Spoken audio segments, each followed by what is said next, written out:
Et le matin, comme il retournait à la ville, il eut faim, en parlant de Jésus. Et voyant un figuier sur le chemin, il s'en approcha et il n'y trouva rien que des feuilles. Et il lui dit que jamais aucun fruit ne naisse de toi. Et à l'instant, le figuier sécha. Donc Jésus est en train de passer et la Bible dit qu'il a eu faim. Il a éprouvé le besoin de goûter des figues. Et en s'approchant de ce figuier, il n'en a trouvé aucune. Et on sait tous, mes frères et sœurs, que le figuier représente l'Église. Alléluia. Et si ce figuier ou cette Église, il pouvait avoir une conversation avec le Maître, qu'est-ce que tu crois qu'il aurait dit au Maître? Maître, c'était pas le temps pour donner des fruits. C'est que c'est pas le temps pour avoir des enfants. Peut-être certains, ils se seraient plaints, ils auraient dit, le climat ne me convient pas. Peut-être qu'on ne m'a pas arrosé. On ne m'a pas donné l'eau dont j'aurais pu avoir besoin. On n'a pas remué ma terre pour me permettre de donner du fruit. Peut-être c'est ce que le figuier aurait dit. Et qu'est-ce que tu crois que le Maître lui répondrait?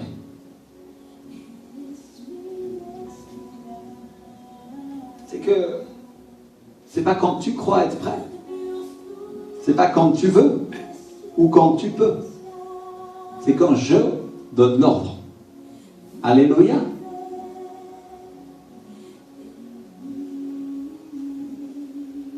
C'est quand moi j'ai besoin de toi et que je suis en train de chercher du fruit que ces choses vont pouvoir commencer à se passer. Alléluia, que celui qui a des oreilles entende ce que l'Esprit dit à l'Église.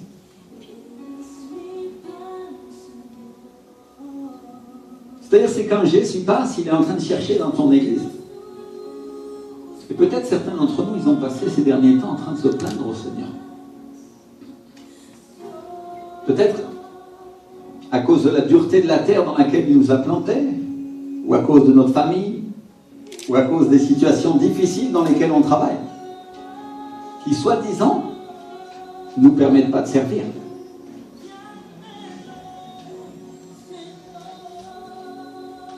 Ou n'importe quelle condition qui fait que finalement tu ne t'engages pas. Ou que tu ne sers pas. Parce que quand on parle avec beaucoup de serviteurs de Dieu dans ce pays, on entend, c'est que le pays dans lequel Dieu m'a planté est un désert. Et moi, je voudrais te demander, mon frère, ma soeur, ce matin, où est-ce que tu crois que se trouvait ce figuier? Dans un désert. Justement. Je crois que c'est le désert de Judée, entre Béthanie et près de Jéricho, près de Jérusalem.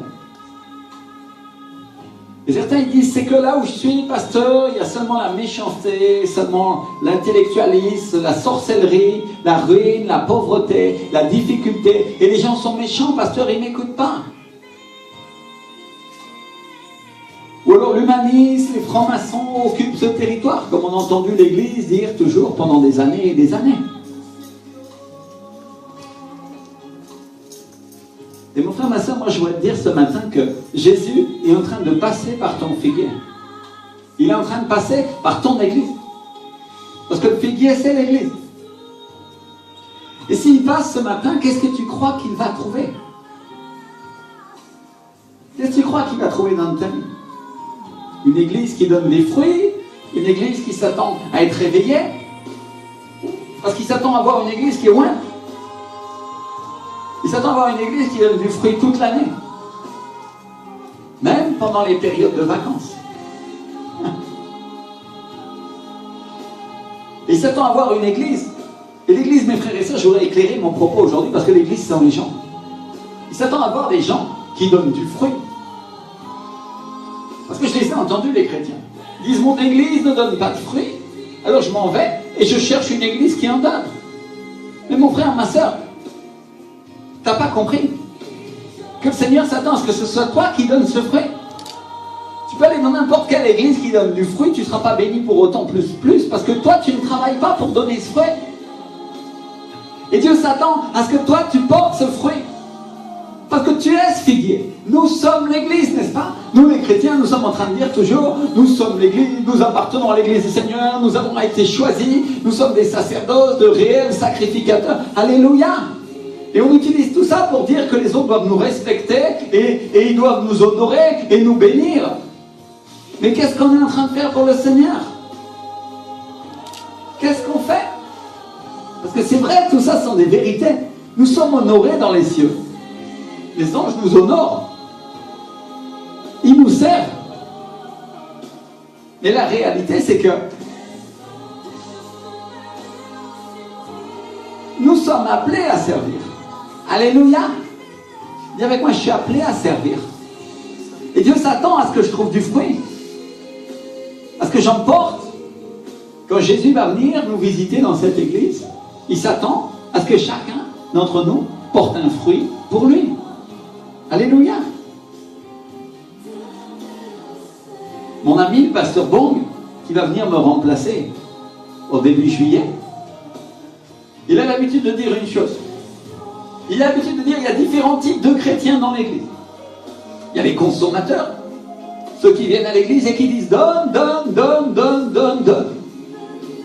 Et ils veulent sans arrêt recevoir, alors qu'eux, ils ne donnent jamais. Et on ne parle pas seulement d'argent. On parle de notre temps, de notre prière, de notre consécration, de notre travail. Et ça, c'est le genre de personne, c'est le genre de chrétien qui n'a rien compris à la vie de l'église. Ils veulent sans arrêt recevoir, alors qu'eux, ils ne donnent pas.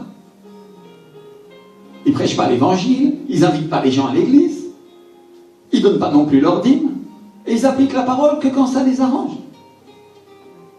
En général, pour condamner les autres ou pour condamner l'église. Tant qu'à faire. Et peut-être certains ils vont dire, oh pasteur, c'est pas biblique ce que tu es en train de me dire, il n'y a pas d'exemple de ce que tu dis. Ah bon? Parce que dans le livre des Proverbes, au Proverbe 30, verset 15, la Bible nous dit, la sangsue a deux filles. Donne, donne. Alors peut-être que le pasteur Bong, il n'est pas assez dur. Il n'aurait pas dû dire les chrétiens consommateurs, il aurait dû dire les sangsues. Parce que ça aurait été un exemple biblique. La sangsue, c'est un organisme qui vient et qui se greffe sur toi, et puis qui pompe ton sang, et puis quand il a fini, et qu'il t'a à moitié tué, alors il s'en va, et il va faire ça à quelqu'un d'autre. La sangsue a deux filles.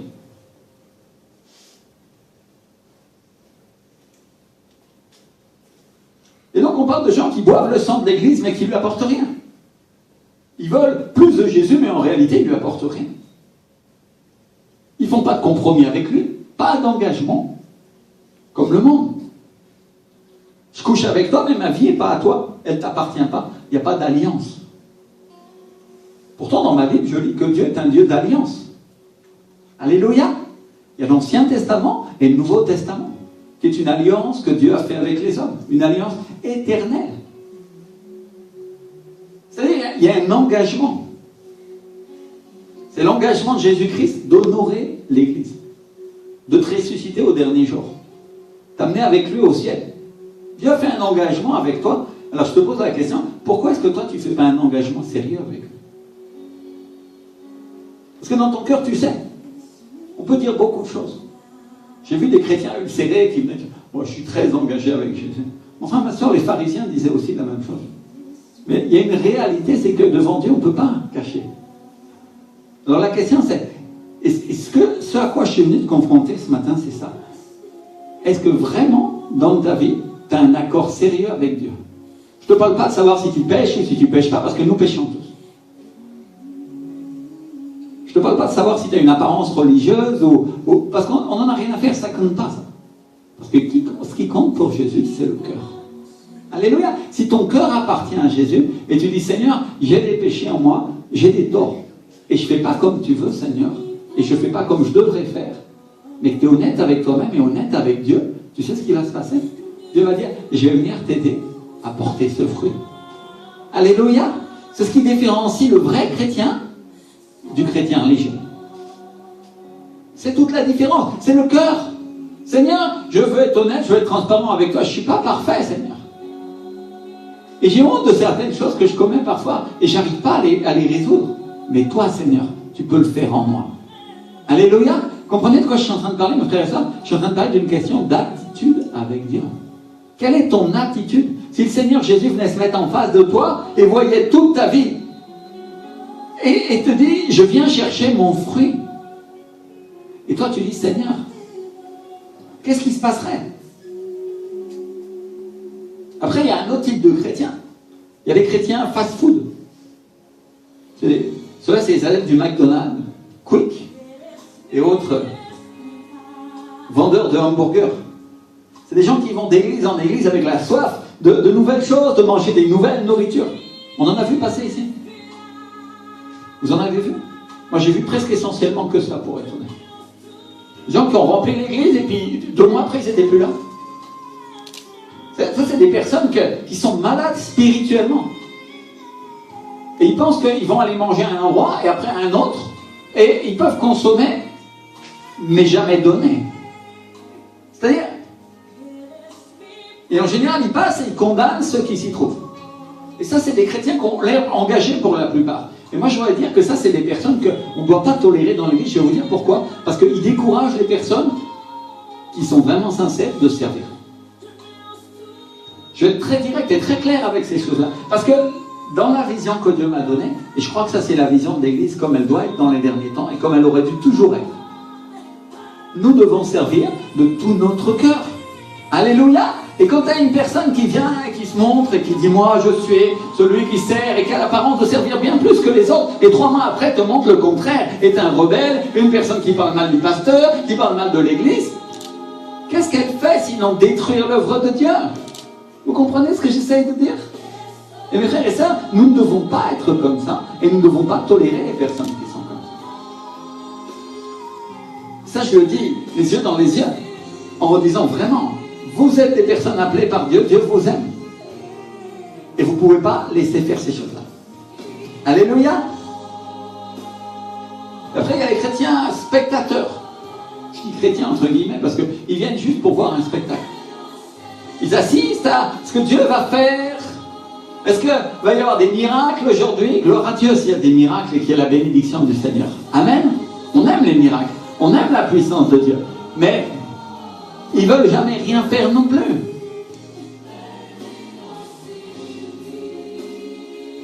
Et c'est des gens qui voient tout ça et après ils sortent de l'église et ils vivent leur vie comme le monde et ils ont oublié tout ce qui s'est passé devant. Tout ce que Dieu a montré, tout ce que Dieu a fait a comme disparu par hasard au moment où ils franchissent la porte de sortie de l'église. Est-ce que ça sont des vrais chrétiens? Est-ce que ce sont des personnes que quand Jésus va venir, il va trouver un fruit sur leur vie? Parce que, à mon avis, il va trouver des fruits pourris. Et après ça, il y a les chrétiens engagés. Ça, c'est des chrétiens qui agissent. Des gens qui sont acteurs de leur propre vie. Des gens qui jeûnent, qui prient, qui participent à la vie de l'église, qui invitent les gens à l'église, qui sèment leur dîme, qui font tout ce qu'ils peuvent pour mettre en pratique la parole de Dieu. Dis avec moi, mettre en pratique. Je suis obligé de parler de ces choses-là, mes frères et sœurs, parce que c'est jamais prêché dans l'église, et nous devons comprendre le panorama de la vie chrétienne. On doit comprendre dans quel monde nous vivons pour comprendre ce que nous devons faire et ce que nous ne devons pas faire. Si on parlait jamais des méchants, on ne saurait jamais ce qu'il faut faire de bien. Mon frère, ma sœur, les méchants et ceux qui font le mal sont placés là par Dieu, sont permis par Dieu pour que tu vois ce que tu dois faire et ce que tu ne dois pas faire. Alléluia! Parce qu'on se décourage en voyant les méchants et des fois on a envie de faire comme eux. Et moi je te pose la question aujourd'hui, qu'est-ce qui se passerait si Jésus vient dans ta vie aujourd'hui et qu'il voit qu'il n'y a pas de fruit et qu'il voit qu'elle est sèche?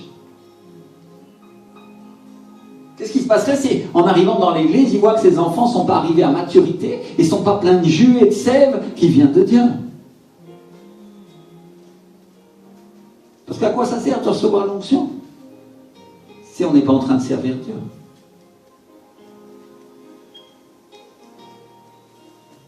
Ce que je demande au Saint-Esprit comme pasteur aujourd'hui, c'est qu'il ne se perde aucune goutte de cette onction et que toute cette onction qu'il y a sur nous et que je vais ramener en allant en Colombie ne se perdent jamais. Alléluia. Que chacun d'entre vous soit loin et garde cette onction et le serve de tout son cœur. Merci Seigneur. Parce que Dieu, il ne te fait pas venir ici avec le but de faire une petite chose dans ta vie.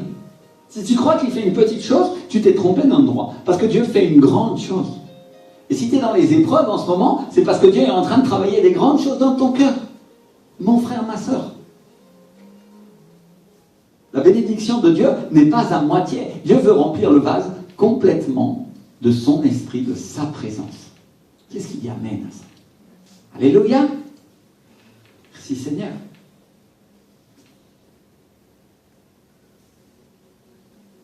Parce que regardez la lettre de l'apôtre Jean quand il écrit à l'église d'Éphèse. Il lui dit, repens-toi, souviens-toi d'où tu es tombé, sinon je quitterai ton chandelier de sa place. Le chandelier, ça représente l'onction.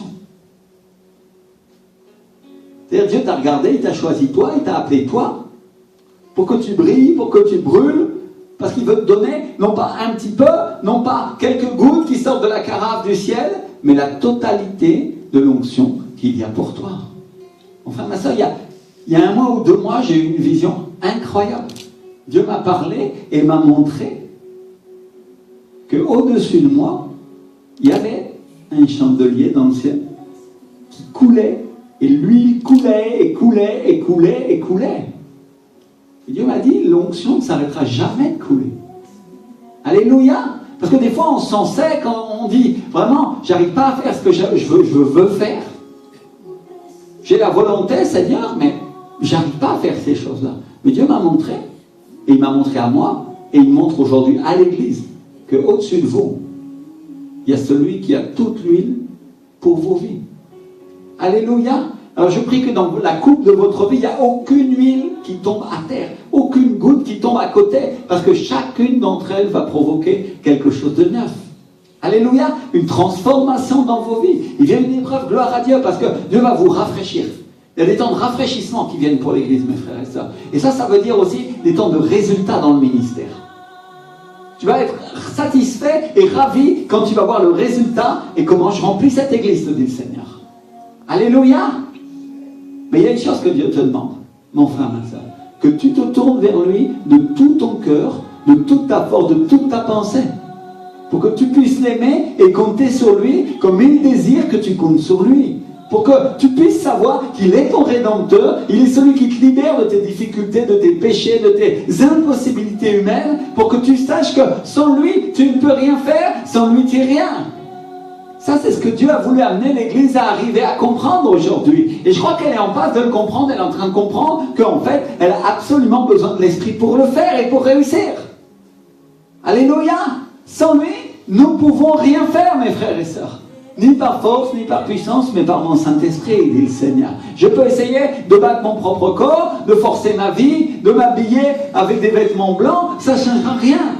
Mais si mon cœur appartient à Dieu, que je le sers de tout mon cœur, qu'est-ce qui va se passer? Alors le corps de l'Église, le corps de Christ va commencer à grandir, et va commencer à pousser des feuilles, et après les feuilles, il va venir des fleurs, et il va venir des fruits. Alléluia! Et ce fruit va être dans ta vie, et ce fruit va être dans l'Église, mon frère, ma soeur. Alléluia! Et c'est toi que Dieu a choisi pour que tu portes du fruit. Peut-être tu dis, pasteur, moi je me sens pas autonome, je me sens pas capable, je suis le dernier, que finalement tu aurais dû choisir, Seigneur, parce que moi je pêche, moi j'agis comme ça, moi j'agis dans le monde et je fais telle manière. Mais mon frère, ma soeur, j'ai une bonne nouvelle pour toi aujourd'hui. Dieu va ressusciter toute sa gloire dans ta vie et il va te rendre capable de porter du fruit là où beaucoup d'autres de tes frères et sœurs n'en ont pas porté. Alléluia! Il y en a qui ont attrapé cette parole, parce que c'est une parole pour ta vie. En fait, tu dis, je suis âgé, et maintenant, il me reste que peu d'années. Le Seigneur te dit, tu porteras plus d'années dans ta vieillesse que dans ta maturité et dans ta jeunesse, parce que tu me connaîtras, dit le Seigneur. Alléluia! Il y a des personnes qui me connaîtront au travers de toi. Et tu vas dire, pasteur, j'ai essayé de prêcher à des tas de gens, il y a des personnes que je leur ai parlé, je les ai invités, je leur ai dit, et ils n'ont rien voulu savoir. Et le Seigneur te dit, oui, mais demain, j'ouvrirai leur cœur, dit le Seigneur. Et ils viendront chercher cette parole de ta bouche eux-mêmes. Alléluia! Écoute bien ce que l'Esprit dit à l'Église. Parce qu'il y a des paroles qui sortiront de ta bouche, et ce sont les gens eux-mêmes qui viendront chercher ces choses. Alléluia! Mon frère, ma soeur, ce matin, il y a une personne qui est très religieuse dans mon immeuble. C'est un vieux monsieur que je connais depuis longtemps, qui est venu à l'église depuis longtemps. Et depuis 2 semaines, toutes les semaines, il vient me voir et il me pose une question à propos des choses de Dieu. Je n'ai pas été le chercher, je n'ai pas été l'inviter. Je dis c'était la dernière personne que j'aurais pensé. Et pourtant, je crois comprendre une chose, Dieu veut le sauver. Alléluia. Il se dit chrétien, il a été dans l'église protestante, évangélique, il a été dans toutes les dénominations, mais il n'a toujours pas compris qui est Dieu. Et à chaque fois, il tourne vers moi et il me dit, pasteur, et ceci, et cela. Et il ressort étonné avec sa réponse et il rentre chez lui. Est-ce que Dieu n'a pas un plan pour sa vie? Moi, je suis sûr que oui. Je suis certain que vous allez voir dans quelques semaines cet homme-là qui va venir et vous allez le trouver bizarre, mais vous allez voir comment Dieu le change. Dieu a un plan pour les déshérités, pour les personnes qu'on n'aurait pas pensé, mes frères et sœurs. Et peut-être tu dis, je suis la dernière personne qui réussira, je suis le pire des chrétiens. Gloire à Dieu si tu es le pire des chrétiens. Parce que Dieu va ressusciter ta vie et va l'amener pour avoir une vie d'autorité dans la présence de Dieu. Alléluia. Enfin, ma soeur, il y a des fruits et il y a des choses qui vont sortir de ta bouche pour que la bénédiction puisse commencer à venir. Les personnes vont écouter l'évangile à travers toi. Tu vas dire, mais je n'ai pas étudié la parole et ceci et cela, mais le Saint-Esprit parlera pour toi. Alléluia. Il parlera. Alors, enfin, ma soeur, je vais te dire que le désir de Dieu, c'est de trouver son église sainte et sans tache. Mais l'erreur des chrétiens, c'est de penser qu'ils vont arriver à le faire par eux-mêmes. Nous ne pouvons pas réussir à ça par nos propres forces. Mais la présence de Dieu, oui, il peut le faire. Alléluia. Et qu'est-ce que nous dit la parole de Dieu? Dieu est près de ta bouche et près de ton cœur. Laisse-moi te dire une chose. Dans le pire moment de ta vie, et dans le meilleur aussi, Dieu est bien plus près que tu le crois. Fais taire ton âme. Fais taire ton intelligence et ta propre sagesse. Et cherche-le un instant. Tais-toi juste un instant, ferme tes yeux et dis-lui, Seigneur, est-ce que ta présence est là? Parce que tu vas sentir qu'à l'intérieur de toi, l'Esprit du Seigneur vit. Et ce qu'il veut, c'est que tous les jours, tu puisses te connecter avec lui. Tous les jours, tu puisses avoir cette communion qui fait que ta vie devienne comme celle de Jésus. Alléluia. Ce n'est pas la force de nos propres forces qui va faire que nous allons changer pour être meilleurs. Ce n'est pas parce que le pasteur va prêcher des milliers de sermons pour que ta vie change. Non. C'est parce que toi-même, tu as compris qui était Dieu et que tu es totalement dépendant de lui. Parce que tu n'as pas réussi dans tout ce que tu as voulu faire. Que tu vas apprendre à compter sur lui, à savoir qui il est. C'est-à-dire, Dieu veut des personnes brisées parce qu'il va les reconstruire à sa manière. Alléluia. Merci Seigneur. Alors peut-être tu te dis, peut-être pasteur, comment on va donner du fruit? Si ça fait si longtemps que la terre est sèche et que c'est si difficile dans ce pays. Comment on va faire? Et la première chose que je veux te dire aujourd'hui, c'est que donner du fruit, c'est une bénédiction. Ça vient de Dieu. C'est la première bénédiction que Dieu a donnée à nous. On peut la lire dans le livre de Genèse, au chapitre 1, verset 28. Dieu bénit l'homme et la femme, et il leur dit, fructifiez et multipliez. Dites avec moi, fructifiez et multipliez. Remplissez la terre et assujettissez-la. Et dominez sur les poissons de la mer, sur les oiseaux du ciel et sur tout animal qui se meut sur la terre. Si on lit le verset 29, la Bible nous dit, voici, je vous donne toute herbe portant de la semence et qui est à la surface de toute la terre. Et tout arbre ayant en lui du fruit d'arbre et portant de la semence, ce sera votre nourriture. Ce sera votre nourriture. Bien sûr, tu vas dire, Dieu parle de l'herbe et des fruits et des choses comme ça, mais est-ce que tu ne peux pas le comprendre aujourd'hui dans un sens spirituel? Tout arbre qui porte du fruit est pour toi. Tout arbre. Tout chrétien qui porte du fruit t'en apportera pour que tu puisses en porter toi aussi. Il sèmera l'évangile, il sèmera la parole dans ton cœur pour que tu puisses devenir toi aussi un arbre qui en portera à son tour. Alléluia. Ça, mon frère, ma soeur, tu es en train de me le révéler à l'instant. Pour que tu puisses comprendre que toi aussi tu es un arbre, tu es cette semence, que tu ne sais pas encore comment, mais elle va porter du fruit. Alléluia. Enfin, ça, je n'ai pas préparé de te dire ça. Mais je vais te dire une chose. Je vais partir en voyage. Et ça fait un moment que ma femme, elle a laissé une plante. Vous savez, c'est comme une herbe qu'on avait dans un pot. Et elle était magnifique. Et puis après, je ne sais pas ce qui s'est passé, le pot s'est cassé, on ne sait pas trop ce qui est arrivé, mais ma femme, elle sait. Mais elle en a pris un petit morceau, elle l'a mis dans un verre, et ça fait des mois que de temps en temps, on met un peu d'eau dans le verre, et la plante est en train de repartir. Et on voit, elle sèche au bout, elle est dans un état terrible. Et on a remis un peu d'eau, et elle vit les racines à l'air comme ça. Je veux dire, c'est pas naturel pour une plante de vivre les racines à l'air de cette manière-là. Et comme je vais m'en aller pendant un temps, je dis, Seigneur, il faut que cette plante, elle puisse pousser. Alors vous savez ce que j'ai fait? J'ai pris un pot, j'ai pris de la terre, et je l'ai mis dans la terre. Et je sais qu'elle va vivre. Alléluia! Parce que quand j'ai sorti ces racines, je me suis rendu compte qu'il y avait comme des petits bulbes en bas. Il n'y avait pas ces bulbes au départ. C'est-à-dire, la plante a été capable de survivre, elle a fait des réserves, et maintenant que je la plante dans la bonne terre, je sais que quand je vais revenir dans un mois, si elle est bien arrosée, vous savez ce qui va se passer? Elle va pousser énormément. Alléluia! Énormément. Parce que c'est le temps. Est-ce que Dieu ne fait pas la même chose avec son Église? Il la prend, il la laisse mourir de soif et de faim pendant un temps pour voir si elle est résistante, et elle va résister à la brûlure du soleil, et après il la met de la bonne terre. Il la met dans la bonne terre, il lui met de l'engrais et il la prépare pour la croissance. Alléluia! Mon frère, ma soeur, tu es part de cette église, tu es part de ces personnes qui vont arriver à maturité bientôt. Et tu vas avoir une maturité qui va arriver dans ta vie chrétienne. Il y a des choses que tu n'aurais pas pensé qui vont commencer à arriver. Il y a des personnes parmi nous qui sont là depuis longtemps et qui disent, je n'ai pas beaucoup progressé dans l'esprit. Mais Dieu te dit que tu vas progresser subitement. Il va s'ouvrir un temps pour toi où la présence du Saint-Esprit va venir, Dieu va te visiter et il y aura une croissance spirituelle et une maturité qui vient te dire, Seigneur. Alléluia! Si, Seigneur, Dieu est en train de nous porter, mon frère, ma soeur, sur des ailes de la foi. Il est en train de nous porter comme ce grand aigle qui a fait son voyage et qui voyage en haute altitude. Et tu vas voir la présence du Saint-Esprit commencer à remplir cette église. Tu vas voir la liberté qui comportait ses fruits et tu vas augmenter et tu vas grandir dans tous les alentours et tous les parages de ta vie. Alléluia! Il y a une croissance et une maturité qui va t'amener une onction qui vient d'en haut et qui vient de Colombie, qui va venir ici pour remplir cette église. Alléluia! Mon frère, ma soeur, la semaine dernière, j'étais en train de prier avec mon épouse et j'ai eu une vision. Et dans cette vision, il y avait un drapeau colombien qui tournait comme ça. Il tournait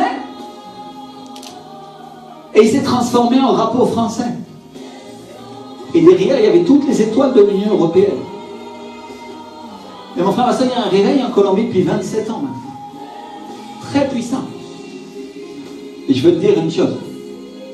Ce réveil vient ici. Alléluia! Je me suis désespéré. Dieu m'a dit, il m'a annoncé depuis des années. Et ces derniers temps, tous les mois, toutes les semaines, Dieu est en train de me parler à chaque fois un peu plus. Et cette semaine, le Seigneur m'a dit, est-ce que je t'ai jamais fait un reproche? Parce que je commençais à me plaindre de ce qu'il m'avait annoncé et n'était pas encore arrivé. Parce que comme vous, mes frères et sœurs, je suis un être humain. Alléluia! Mais laisse-moi te dire une chose. Dieu m'a promis parce que je lui ai demandé ensuite. Ensuite, je lui ai demandé. Je lui ai dit, et quand arrive le réveil, Seigneur? Et il m'a dit, c'est pas à moi de te dire quand, mais tu sais qu'il vient. Alléluia! Tu sais qu'il vient. Enfin, ma soeur, le temps est en train de s'approcher où Dieu va planter cette plante et elle va commencer à pousser et à produire du fruit. Et tu vas dire, mais elle était aux 3/4 morte. Et je viens de te dire que la plante qui est dans ma cuisine, elle a tenu le coup. Alléluia! Et que je viens de la planter. Et tu vas voir comment elle va avoir poussé. Parce que mon frère, ma soeur, c'est comme ça. La présence de Dieu a la puissance, a l'autorité pour remplir cette église et pour remplir ta vie. Vous comprenez ce que j'essaye de dire? Je veux vous parler de la rose de Saron. C'est une rose qui vit dans le désert. Une rose sans épines. Rose de la vallée de Saron. Et pendant les temps de sécheresse, elle a la capacité de survivre. Et elle se flétrit, et elle se flétrit, et elle se flétrit. Mais dès qu'il vient une goutte, dès qu'elle sent une goutte de la rosée, vous savez ce qui se passe? Elle rajeunit et elle redevient comme au premier jour. Je crois que les chrétiens et les chrétiennes de l'esprit, mes frères et sœurs, sont des personnes comme ça, qui sont comme la rose de la vallée de Saron, qui ont la capacité d'avoir été dans des terres desséchées, de mourir dans un désert pendant des années, et quand elles sentent une goutte de l'esprit qui est en train de couler, elles reprennent vie. Alléluia! Elles reprennent vie. Il y a des choses qui sont en train de brûler dans ton cœur en ce moment. Il y a des personnes qui sont en train de sentir l'eau du Saint-Esprit qui est en train de les rafraîchir, et elles sont en train de dire, oui, il se passe quelque chose que je n'avais pas encore senti dans ma vie. Et mon frère, ma soeur, ça c'est qu'une goutte de la rosée que Dieu va déverser en toi, parce que Dieu va ouvrir le fleuve pour que tu puisses commencer à boire. Alléluia! Oh Seigneur, nous t'exaltons. Tout le monde prie un instant. Seigneur, nous t'exaltons. Nous te remercions, Saint-Esprit. Parce que quand nous croyons que nous sommes à moitié morts, nous vivons, Seigneur. Quand les eaux sont desséchées, Seigneur, tu leur donnes vie. Oh Seigneur, aujourd'hui nous proclamons, Seigneur, l'onction et la puissance de Dieu. À la place de la rébellion et de la difficulté des chrétiens, nous proclamons l'obéissance et l'autorité de Jésus. Aujourd'hui nous proclamons, Seigneur, l'engagement à la place du manque d'engagement. Nous proclamons, Seigneur, la pluie du Saint-Esprit à la place de la sécheresse. Nous proclamons la foi à la place de l'incrédulité. Nous proclamons l'espérance en Dieu et la justice de Dieu à la place de l'injustice du monde. Nous proclamons, Seigneur, la liberté de l'esprit, parce que là où il y a l'esprit du Seigneur, il y a la liberté. À la place des interdits et des blocages de notre pays. Et là où le pays dévie et où il se font voir, Seigneur, il reviendra de toutes ses voies et il se repentira. Déclare avec moi, prophétise, parce que l'Esprit du Seigneur est là. Oh Seigneur, je serai de bénédiction pour la France, je serai de bénédiction pour mon pays. Je ferai partie de ces anciens qui verront la maison refondée. Comme au premier jour, Seigneur. Ô Zorobabel, Santa Kariba Kamashai. Tu as affermi la pierre. Seigneur, aujourd'hui, Seigneur, nous déclarons, Seigneur, que dans ta présence, il y a la liberté, Seigneur. Que tous les chrétiens sont rafraîchis et qu'ils sentent la vie de l'Esprit commencer à couler dans cette église, Seigneur. Que ce n'est plus au goutte à goutte que tu vas les nourrir comme tu le faisais auparavant, Seigneur, mais que le fleuve du Saint-Esprit va abonder sur toutes ces rives, Seigneur.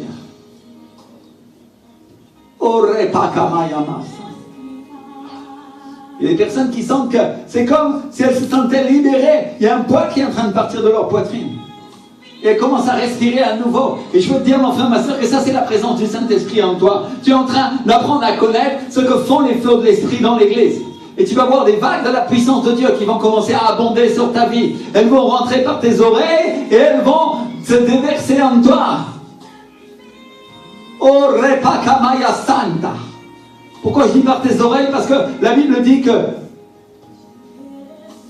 tout ce qu'on entend, et qui vient de la parole de Dieu, n'est-ce pas, mon frère, ma soeur? C'est ça qui donne la foi. Alors je voudrais te dire aujourd'hui que ce que tu vas entendre de la part de Dieu, il y a des nouvelles qui vont commencer à venir. Elles vont commencer à affluer. Elles vont commencer à abonder dans ta vie. Et la bonne nouvelle va être prêchée. La bonne nouvelle de l'évangile. Oh, c'est Karimada Mama. Il va venir des chrétiens de tout le pays. Et la sécheresse est finie, vous dit le Seigneur. C'est terminé. Le temps de la sécheresse. Parce que c'est le temps de la pluie, dit le Seigneur maintenant. Je vais arroser ce pays en abondance et il va commencer à pousser et à donner du fruit. Ainsi quand vient la saison, dit le Seigneur, l'herbe pousse et les arbres donnent du fruit et font pousser des fleurs. Ainsi dit le Seigneur, je ferai pousser votre église. À travers vous, dit le Seigneur. À travers vous. Et vous serez des croyants qui donnent du fruit et qui portent l'onction, dit le Seigneur. Oh, tout le monde parle en langue, tout le monde parle en langue. Ceux qui ont pas reçu le don des langues commencez à prier et dit Seigneur, utilise-moi. Oh, renaka sita rimanda masheka rimanda maya mopore bakima kereba risara makaramba barafaita. Fais-moi comme Paul, Seigneur. Fais-moi comme Paul. Ouvre mes yeux pour que je vois, Seigneur. Seigneur, j'étais Saoul de Tarse hier, mais aujourd'hui je suis Paul, Seigneur. Apporte la vie dans mon esprit, Seigneur. Ressuscite-le. Accorde la vie à ton serviteur, à ta servante, Seigneur. Et que la liberté commence à venir dans ce pays.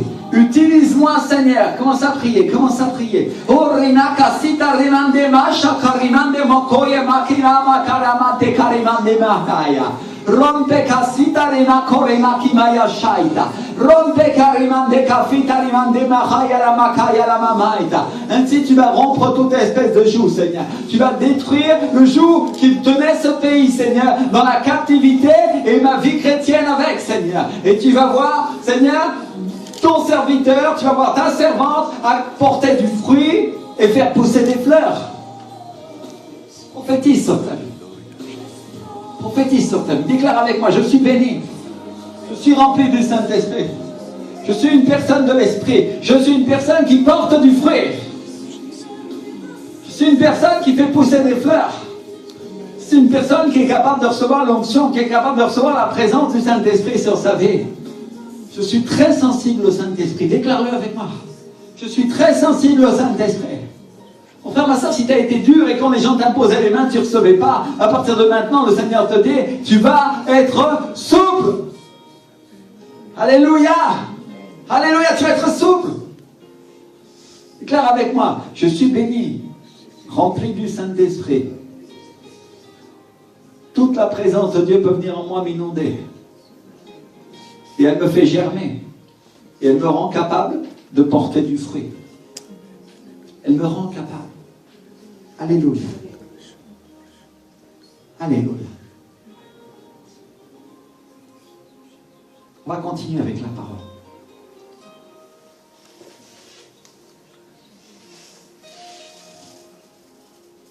C'est quoi le premier ordre que Jésus nous a donné, mes frères et sœurs?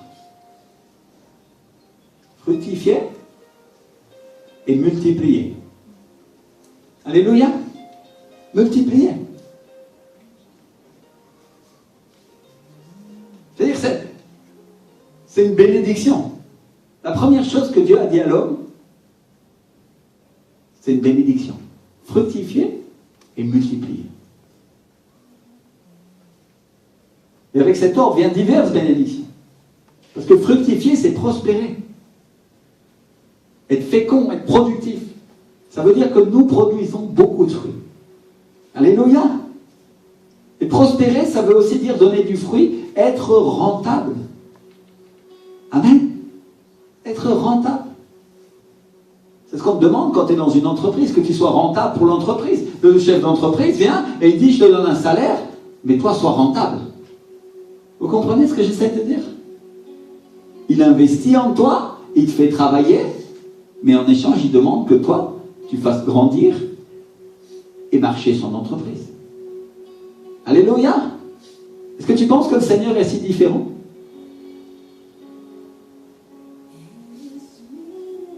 Mais ça a aussi le sens d'avancer. On parle de quelqu'un qui est utile, quelqu'un qui rapporte et qui avance dans le royaume de Dieu. Certains ils disent, oh moi je ne veux pas prendre de responsabilité parce que ça se fait, c'est des choses pour les orgueilleux. Enfin ma soeur, quand tu avances, tu es béni. Si tu es un meilleur serviteur, si tu es une meilleure servante de Dieu, tu es béni. Alléluia.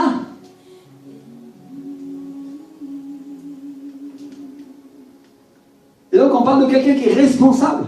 Disais-moi responsable. Responsable pour le royaume de Dieu. Parce que Dieu, il n'appelle pas des leaders ou des disciples fainéants. Des gens qui ne sont pas disposés à payer le prix. Il appelle des hommes et des femmes qui sont disposés à recevoir sa parole et à la mettre en œuvre pour qu'elle produise du fruit. D'abord dans leur vie et ensuite dans celle des autres. Alléluia. Les pharisiens, ils veulent que ça produise du fruit dans la vie des autres, mais ils ne veulent pas changer la leur. Est-ce que vous comprenez pourquoi Dieu permet que l'Église se dessèche un instant? Parce qu'il veut qu'elle soit capable de s'appuyer sur Dieu pour être capable de produire du fruit elle-même. Alléluia. Elle-même. Dieu ne te demande pas de faire avec ce que tu n'as pas. Il te demande de faire avec ce que tu as à la main. Mon frère, ma soeur, Et il va traiter ton cœur pour que tu sois rendu capable de porter du fruit. Et vous savez ce qui se passe quand une plante a été maltraitée, comme la plante de ma cuisine, elle devient résistante. Elle peut passer des sécheresses, elle peut passer des difficultés, elle ne mourra pas. Parce qu'elle a acquis cette résistance. Et Dieu est en train de faire acquérir la résistance au centre de vie de la foi. Il est en train de la préparer pour qu'il tienne le coup. Alléluia! Parce qu'il vient des tempêtes, mon frère, ma soeur. Sois assuré qu'il vient des tempêtes. Elles ne sont pas pour demain, parce que demain, Dieu est en train d'annoncer un temps de bénédiction et de croissance. Mais il est en train de te dire, il viendra la tempête. Et tu devras venir ce jour-là. Alléluia! Parce que j'appelle un peuple qui tient le coup, te dit le Seigneur. Alléluia! À peu près ça, on parle d'hommes et de femmes dans lesquels Dieu a mis cette tâche de pouvoir fléchir le genou, d'aller dans sa présence, d'être productif, d'être fertile, fécond. Dis avec moi, fertile, fécond. Vous savez à quoi ça me fait penser, mon frère, ma soeur? Je vais faire une parenthèse. Ce que Dieu est en train de nous dire. Parce que je n'avais pas prévu de le prêcher comme ça. Je n'avais pas prévu d'avoir des paroles prophétiques de ce type-là. Mais je veux te dire une chose. Ça me fait penser à une femme qui a vécu la guerre. Qui a été sur des champs de bataille. Qui n'a pas mangé pendant des jours. Qui a été dans la difficulté. Et qui a cru qu'elle allait mourir. Et qu'elle mourrait de sécheresse et de faim. Et qui entend la parole de Dieu. Qui lui dit, et maintenant tu vas donner la vie.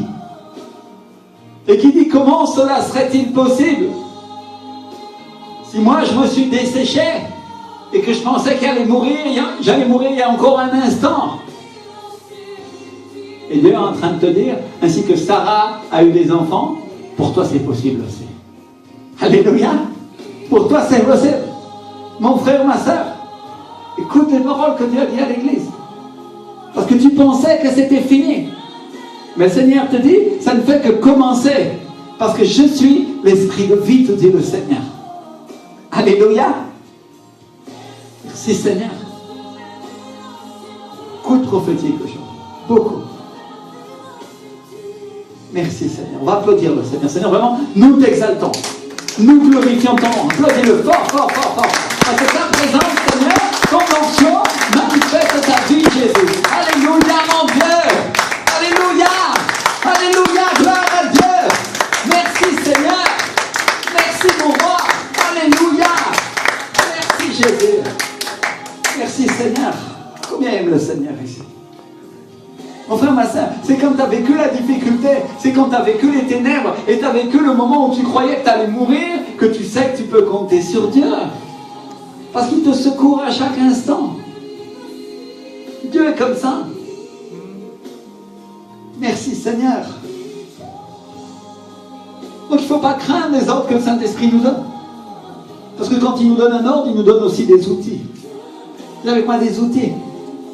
Quand Dieu dit fructifier et multiplier,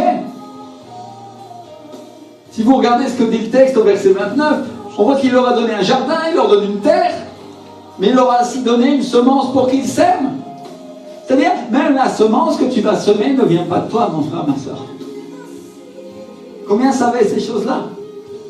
Quand tu sèmes une semence, c'est Dieu qui te l'a donnée.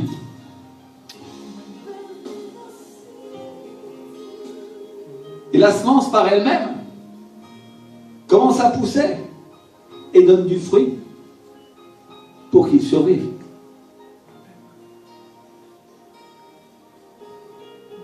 Et quand Dieu te plante à l'endroit où il t'a planté, il donne la bénédiction qu'il t'a donnée. Il la donne avec. Parce que l'endroit où tu trouves le jardin, où tu pousses, il te l'a donné. Il t'a donné cet endroit. Il t'a donné le centre de vie de la foi pour que ta vie chrétienne s'épanouisse et grandisse et devienne mature. Alléluia. Il t'a donné ta vie spirituelle et ta communion avec Dieu pour que tu deviennes la personne et la plante que Dieu a prévu de te faire devenir.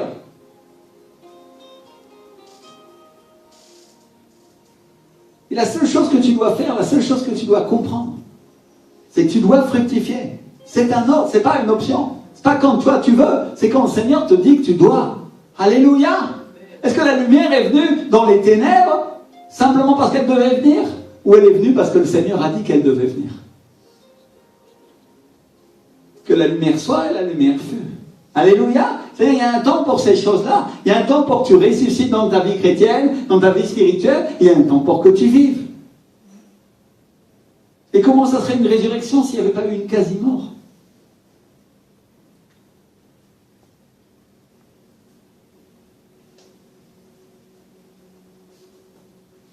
Si on regarde l'évangile de Luc au chapitre 19, les apôtres marchaient avec Jésus et ils pensaient qu'en entrant à Jérusalem, il allait s'établir comme roi pour gouverner. Jésus, dans sa grande sagesse, dans une fameuse parabole où il faisait la comparaison entre le royaume des cieux et notre manière d'agir sur la terre, il dit, un homme de haute naissance s'en alla dans un pays lointain pour se faire investir de l'autorité royale et revenir ensuite. Il appela 10 de ses serviteurs et leur donna 10 000. Et leur dit, faites-les valoir jusqu'à ce que je revienne. Il leur dit quoi? Faites-les valoir. Le mot grec qu'il utilise pour faire valoir, c'est pragmateuomai. Pardon, je ne suis pas grec. Et ça veut dire être occupé à quelque chose, continuer une affaire, exercer une activité de banquier ou de commerçant. Alors qu'est-ce que Jésus est en train de nous dire? C'était quoi le mandat, c'était quoi l'ordre qu'il donnait à ses serviteurs, qu'il donnait à son Église? C'est-à-dire, occupez-vous de mes affaires. Faites fructifier ce que je vous ai donné. Enfin, ma soeur, l'Église n'a pas été donnée à ton pasteur, elle t'a été donnée à toi. Pour que tu y travailles, tu la fasses fructifier, tu la fasses avancer en même temps que ta vie. On a vu tout à l'heure les différents types de chrétiens. Et on a vu le chrétien sensu qui dit toujours donne, donne et qui donne jamais. C'est pas le genre de chrétien que Jésus recherche. C'est pas le genre de chrétien qui produit du fruit. Ça, c'est le genre de chrétien que Dieu raye de l'Église parce qu'il ne porte pas de fruits. Dieu veut te donner, mais il veut que tu donnes aussi. Alléluia. Vous comprenez? On parle d'un engagement avec lui, on parle d'une alliance. On parle de servir le Seigneur de tout son cœur.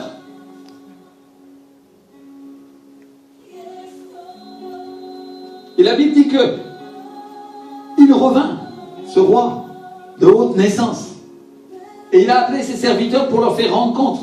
Et un à un, il a commencé à leur demander.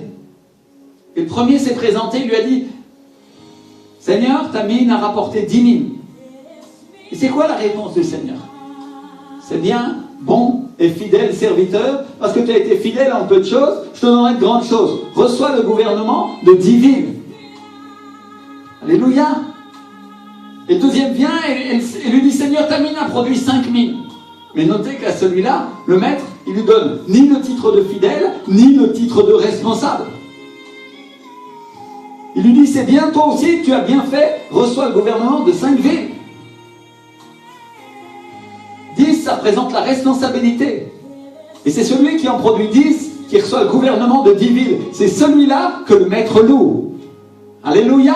C'est celui-là que Jésus-Christ loue. Et celui qui a caché sa mine, au contraire, il dit au Seigneur, voici ta mine que j'ai gardée dans un linge, j'avais peur de toi parce que je sais que tu es un homme sévère, que tu prends ce que tu n'as pas déposé et tu moissonnes ce que tu n'as pas semé. Et le Seigneur lui dit par les paroles de ta bouche, je te juge, mauvais serviteur, négligent. Et qu'est-ce qu'il fait le Seigneur? Il lui retire la mine et il dit, je vous le dis, on donnera à celui qui a, mais à celui qui n'a pas, on ôtera même ce qu'il a. Wow! Seigneur, est-ce que j'ai travaillé assez pour ton église? Est-ce que j'ai travaillé pour la faire fructifier? Est-ce que j'ai invité les gens? Est-ce que j'ai servi? Est-ce que j'ai donné ma dîme? Est-ce que j'ai donné mes offrandes? Est-ce que j'ai prié pour mes pasteurs? Est-ce que j'ai cherché ta face? Est-ce que j'ai travaillé dans mon cœur pour obéir à ta parole? Tout ça sera pris en compte, mon frère, ma soeur. Tout est pris en compte. Dieu regarde toutes choses. Il ne regarde pas une seule chose. Il regarde la totalité de ta vie. Et mon frère, ma soeur, il est encore temps. Et Dieu t'avertit aujourd'hui et te dit qu'il va te donner la croissance, il va te donner la bénédiction. Mais toi, sois responsable. Alléluia, sois responsable. Parce que peut-être tu as été irresponsable hier, mais demain, à partir de demain, tu vas être responsable, te dit le Seigneur. Alléluia. Parce que vous savez comment vient la responsabilité, mes frères et sœurs? Parce que nous avons vu l'irresponsabilité. Tous ceux qui ont été adolescents ont vu comment ils ont gâché leur vie dans leur jeunesse et ensuite ont grandi et se sont rendus compte et sont devenus responsables. Est-ce que tu crois que la maturité dans la vie chrétienne ne vient pas de la même façon? Enfin, ma soeur.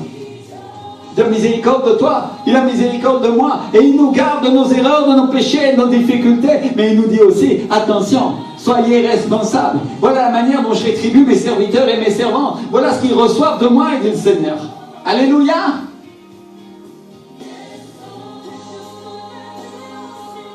Et ça, c'est un verset qui est très fort. Si tu n'as pas, on te retirera même ce que tu as. Mais si tu as, on te donnera plus pour que tu en obtiennes encore plus. Alléluia. Désolé pour les communistes et les socialistes qui veulent avoir toujours moins, ou pour les religieux.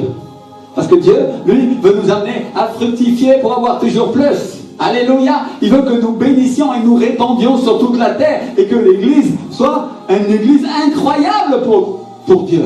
Alléluia. Une Église qui magnifie son nom. Une Église qui glorifie. Et tu vas dire, mais on n'est pas assez pour faire ça. T'es bien assez, mon frère. T'es bien assez. Parce que Dieu prend des pauvres de ce monde, de celui qui est rien et qui croyait que sa vie chrétienne n'était rien, pour le placer à la tête. Alléluia. Est-ce que c'est une raison pour être orgueilleux de ces choses-là? Bien sûr que non, puisqu'on sait que ça ne vient pas de nous. Dieu nous a confrontés à nos péchés, nous a confrontés à nos difficultés, pour que nous puissions ensuite régner et être à la tête avec lui. Et que nous sachions que toutes ces choses viennent de lui, toutes ces choses viennent de son esprit. Alléluia. Est-ce que ça veut dire que je ne dois rien faire?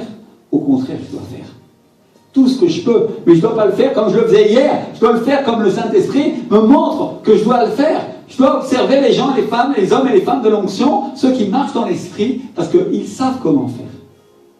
Parce qu'ils sont passés par ce processus avant nous.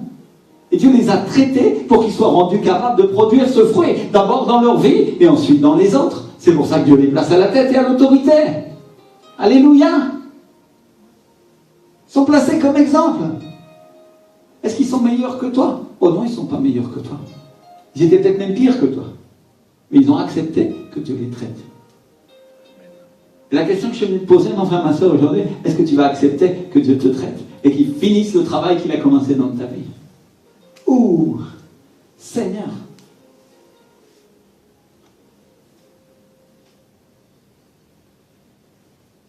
Alors, ce que je veux dire aujourd'hui, c'est que l'onction, mes frères et sœurs, c'est pour fructifier. Dieu te donne cette onction qui coule sur l'Église. Dieu va te donner l'onction que je vais aller recevoir à Bogota avec mon épouse. Et quand on va revenir, l'onction va couler beaucoup plus fort. Alléluia. Mais il te la donne pour porter du fruit. Et pendant qu'on est parti, mon frère, ma soeur, Dieu te teste et Dieu veut regarder ces choses-là. Porte du fruit. Travaille pour ton Église. Fais-la grandir. Et continue encore après parce que Dieu va t'équiper pour la rendre capable de devenir comme ça.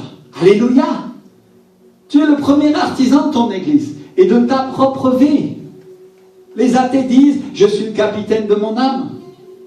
Mais le capitaine de mon âme à moi, c'est le Saint-Esprit, c'est Jésus-Christ de Nazareth. Il est le Seigneur, il est le roi et il est le sauveur. Alléluia. Il est le capitaine de ma barque et c'est lui que je suis. Et je fais ce que lui il dit parce que sinon ça ne marche pas. Et aujourd'hui, le Seigneur te dit, ni par force, ni par puissance, mais par mon esprit. Non pas à ta manière, non pas à la manière que tu as cru apprendre ou cru savoir, parce qu'elle ne marche pas, mais à ma manière, dit le Seigneur. Alléluia. Pour que tu apprennes à connaître la manière du Seigneur, mon frère, ma soeur, il faut d'abord que tu puisses échouer dans ta vie, parce que tu auras appris que toutes tes manières ne sont pas ses voies. Pour que tu saches que tes voies ne sont pas ses voies. Alléluia. Ta manière de faire n'est pas sa manière de faire. Il a sa propre manière. Une manière qui dépasse ton intelligence, tes circonstances, ta manière de penser. Et tu vas dire, c'était si simple. Pasteur, si j'avais su avant, j'aurais fait comme ça. Et je veux te dire une chose, ne te condamne pas. Parce que si Dieu t'a permis d'échouer, c'est pour une bonne raison. C'est pour que tu saches que ce n'est pas ta manière. Alléluia. Alors, ne sois pas découragé aujourd'hui. Au contraire, sois encouragé. Parce que si tu as échoué, ça veut dire que Dieu va t'amener plus haut. Il va te donner la capacité de réussir, de porter du fruit. Dites avec moi, fructifier, prospérer, multiplier. C'est ce que Dieu a voulu de moi. Est-ce que j'en suis capable par moi-même? Bien sûr que non. Mais par lui, je peux tout faire. Alléluia. Il y en a qui ne veulent pas de la prospérité du Seigneur. frère, ma soeur, si Dieu nous a prospérés, si Dieu nous a bénis, ce n'est pas sans raison. Parce que tout dans le royaume de Dieu est prospère, mon frère, ma soeur. Mais avant que tu puisses prospérer à la manière de Dieu, Dieu permet que tu te dessèches complètement. Pour que tu saches que tout ça, c'est par grâce. C'est par grâce. Alléluia. Le religieux, il ne veut pas prospérer. Parce qu'il veut faire lui-même. Il ne veut pas la grâce de Dieu. Et il rejette la grâce pour accomplir lui-même son œuvre. Quelle récompense recevra-t-il? Aucune. Aucune récompense.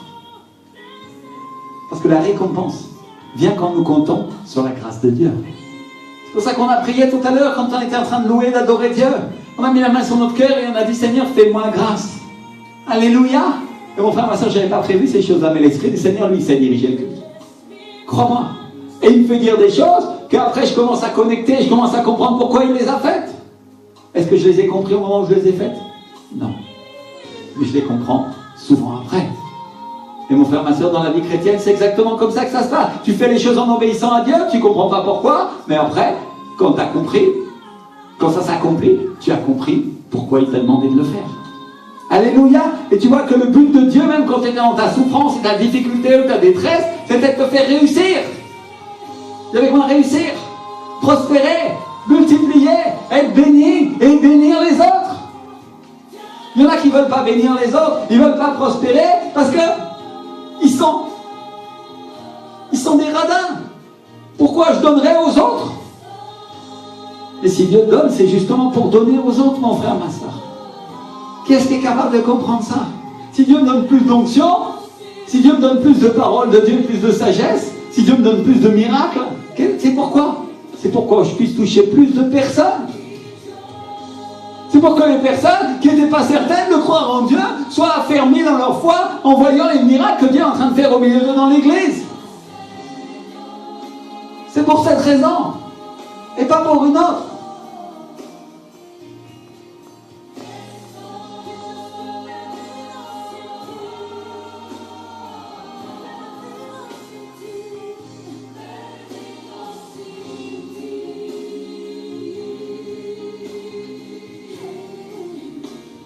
Dis avec moi, commence à déclarer.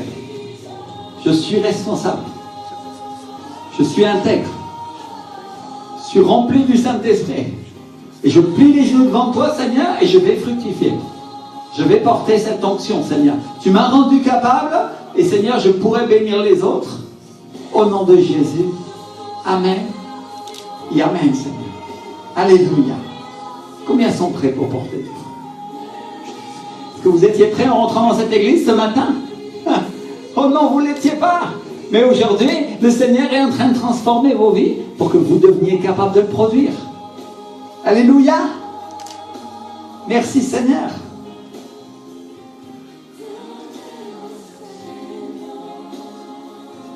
Alors tu vas dire, comment je sais que c'est une onction? Comment je sais ça? Comment je sais que c'est une onction, le fait de fructifier, de multiplier, de porter du fruit?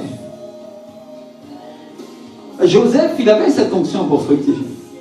Si vous connaissez l'histoire de Joseph, pendant qu'il était dans l'esclavage, il a fructifié. Alléluia. Dans la maison de Potiphar, il est arrivé à être le bras droit de Potiphar. Et Dieu l'a amené à diriger tous les esclaves. Et une épreuve est tombée sur sa vie. La femme de Potiphar a voulu coucher avec lui. Et il s'est enfui et il a été envoyé en prison. Il a été accusé injustement. Mais même en prison, au milieu des prisonniers, au milieu de son affliction, Dieu l'a béni et l'a placé à la tête. Il était responsable de tous les prisonniers. Et même le chef de la prison ne lui demandait aucun compte. Parce qu'il dirigeait bien. Et c'est l'onction qui était sur sa vie qui a fait qu'il est arrivé au gouvernement. Il est devenu, pas n'importe quel gouvernant, il est devenu le deuxième après Pharaon. Il est devenu son premier ministre. Alléluia. Ne dites pas que ce n'est pas une onction. Joseph, dès sa naissance, avait un appel sur sa vie.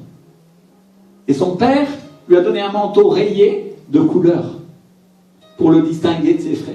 Il avait des rêves et ses frères étaient jaloux de ses rêves. Il avait cette onction pour prospérer en lui. Et ses frères ont voulu le tuer. Et ils l'ont vendu comme esclave.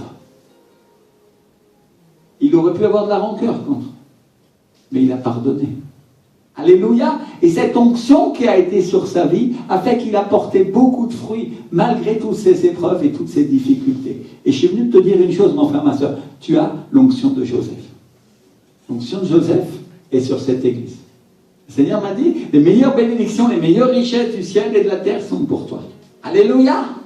Tu as cette richesse, tu as cette bénédiction en toi parce que Dieu t'a choisi pour être rayé avec le manteau de Joseph.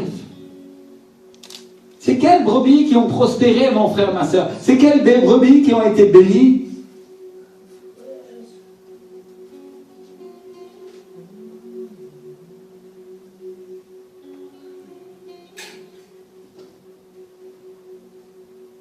Avec Léa et Rachel et Jacob, qui est devenu Israël. C'est quelles brebis qui ont prospéré? C'est lesquelles qui ont été multipliées? Rappelle-toi du salaire de Jacob. Laban lui a donné un salaire et il le volait tout le temps. Il changeait son salaire. Il a changé son salaire 10 fois. 10 fois. Et Jacob était pauvre. Portait pas de fruits. Il n'avait rien. Et à partir d'un certain moment, il a mis un bois dans l'eau qu'il a rayé et il a mis devant les yeux des brebis. Et qu'est-ce qui s'est passé? Lesquels se sont multipliés? Les rayés, les tachetés. Parce qu'il a fait un nouveau deal avec Jacob. Et il a dit, les brebis rayées et les tachetés, ça sera mon salaire. Et la Bible dit qu'il a dépouillé Laban. Alléluia. Et mon frère, ma soeur, je venais de dire cette chose-là aujourd'hui. Nous avons été appelés à dépouiller l'église religieuse. Parce que les brebis rayées, les tachetés, ça va être les nôtres. Ça va être notre salaire. C'est plus les églises religieuses qui vont se remplir, mais les églises de l'esprit. Alléluia. Ceux qui ont les marques de Joseph, ceux qui sont capables de porter du fruit, qui ont reçu cette onction. Oh oui, notre salaire a été volé pendant 10 fois. Mais la 11e fois, mon frère, ma soeur, il a dépouillé Laban. Et nous allons dépouiller le diable de la religion dans ce pays. Alléluia. Il y a beaucoup de catholiques qui vont se repentir, ils vont venir à Jésus, mon frère, ma soeur. Énormément de personnes qui étaient témoins de Jéhovah, qui vont demander pardon à Dieu, et qui vont venir ici au centre de vie de la foi, et qui vont s'accorder avec la grâce de Dieu. T'as des personnes qui étaient bouddhistes, des personnes qui étaient musulmanes, des personnes qui étaient athées et qui ne croyaient pas en Christ, qui vont demander pardon et qui vont commencer à venir et servir Dieu dans cette vision. Frère, ma soeur, en toi, il l'a accordé en toi pour que tu prospères. Et aujourd'hui, je suis venu pour faire comme Jacob. Je suis venu te montrer la barre rayée. Quelle autorité que Dieu m'a donnée pour cette église. Comme serviteur. Et je veux que tu la vois, parce que chaque fois que tu vas la regarder, que tu vas la garder devant tes yeux, tu vas commencer à entrer en chaleur et tu vas produire d'autres brebis. Alléluia. Chaque fois que tu te rappelleras de la vision que Dieu a donnée pour cette église, et tu diras, Jacob. Alléluia.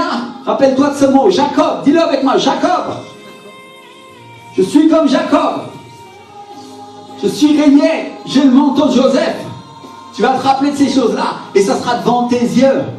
Rappelle-toi ce que dit la parole de Dieu. Elle dit que ce livre de loi ne s'éloigne pas de tes yeux, qu'il soit comme un fronton. Tu l'enseigneras à tes enfants. Parce que le Seigneur voulait qu'il la voie. Et Dieu veut que tu vois cette vision. Il veut que tu rentres dans cette vision. Il veut que tu comprennes que toi aussi tu as le manteau de Joseph. Tu le reçois et tu vas fructifier comme Jacob. Alléluia. Frère, ma soeur, très prophétique cette réunion, très prophétique. Très prophétique. Énormément de choses que je t'ai dit, que je n'ai pas écrit là-dessus. Énormément. Que l'Esprit est en train de donner et de révéler et d'ouvrir pour que tu sois encouragé à nouveau à travailler pour le Seigneur. Alléluia. Et tu vas dire, mais mes frères et sœurs ne sont pas là, certains sont partis en vacances. Mon frère, ma soeur, c'est le moment, c'est maintenant que tu dois commencer à travailler pour le Seigneur. C'est maintenant que tu dois commencer à avoir la vision. C'est maintenant que tu dois commencer à voir ces choses. Alléluia. C'est maintenant. Merci Seigneur. Donc Joseph, il savait que Dieu l'avait oint pour fructifier. Il savait que Dieu l'avait oint pour prospérer. Et c'est une onction qui vient du ciel, mon frère, ma soeur. Elle vient d'en haut. Merci Seigneur. Merci mon Dieu. C'est cette onction qui va faire reverdir l'Église. C'est cette onction qui va faire que ta vie chrétienne va être transformée. Je vois que toute l'Église se lève et on commence à prier. Lève tes mains vers le ciel et dis-lui, Seigneur, accorde-nous cette onction, Seigneur. Pendant que mon pasteur va à Bogota, Seigneur, au centre mondial de réveil, Seigneur, pendant qu'il va à la conférence mondiale, Seigneur. Seigneur, accorde-lui cette onction pour la France, Seigneur. Accorde-lui cette onction pour mon Église, Seigneur. Accorde-lui cette onction pour mon pays. Seigneur, pour ma vie et pour ma famille, Seigneur. Que l'onction commence à couler, Seigneur. Cette onction que tu as déjà placée en 2008 sur sa vie et que tu vas augmenter maintenant, Seigneur. Je bénis au nom de Jésus, Seigneur. Je bénis mon Église. Je déclare qu'elle va porter du fruit. Je déclare que ma vie chrétienne va porter du fruit et je vais être loin pour prospérer et avancer et faire grandir le royaume de Dieu dans ce pays, Seigneur. Au nom de Jésus de Nazareth. Au nom de Jésus-Christ. Seigneur, je t'exalte et je te loue parce que tu as tout prévu pour moi, Seigneur. Tu as tout prévu pour moi. Je veux que toute l'Église puisse s'avancer parce que je vais imposer les mains. Pour que vous puissiez commencer à travailler, vous puissiez commencer à prospérer. Juste avant, ferme tes yeux et commence à chercher Dieu. Dis-lui, Seigneur, accorde-moi. Accorde-moi, Seigneur. L'onction pour avancer, l'onction pour être béni, Seigneur. L'onction pour prospérer dans ma vie chrétienne, pour porter du fruit, Seigneur.